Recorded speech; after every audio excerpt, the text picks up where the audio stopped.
Mill-jum li fih Simon Busuttil inħatar viċi kap tal-Partit Nazzjonalista sal-jum tal-elezzjoni ġenerali ftit ta' xhur wara, il-kumpanija li kien fiha Busuttil baqgħet iddaħħal l-eluf ta' euro mill-gvern. F'dan il-perjodu Europa Research and Consultancy Services ħadet ftit anqas minn 38,000 euro fi ħlasijiet, dawn mifruxa fuq 5 kuntratti differenti. Dokumenti li għandna fidejna jiġdu li mhux biss il-kumpanija ta' Simon Busuttil u Stefano Mallija ħadet ħlas ta' kuntratti fi żmien li Busuttil kien MP, iżda wkoll wara li sar viċi kap.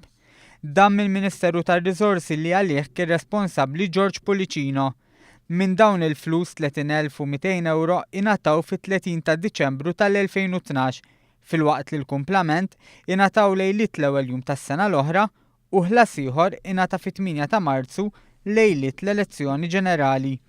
Dwar dan is-suġġett il-Viċi Kap tal-Partit Nazzjonalista Beppe Fenekadami mhux biss iddefenda lil Simon Busuttil, iżda qal ukoll li jekk il-Gvern jagħti kuntratti lil Stefano Mallija jagħmel tajjeb. Titkellem fuq il-meritokrazija hawnhekk u semmejtu biss l-esponenti tal-Partit Laburista. Jiena ma nafx Stefano Mallija, sinċerament m'għandix idea jekk Stefano Mallija għadu xi kuntratti minn il-Gvern li żgur wara Stefano Mallija huwa bniedem kompetenti li speċjalment f'materja ta' Ewropa u jekk il-Gvern qed jagħti xi xogħol li Stefano Mallija qed jagħmel ħaġa tajba.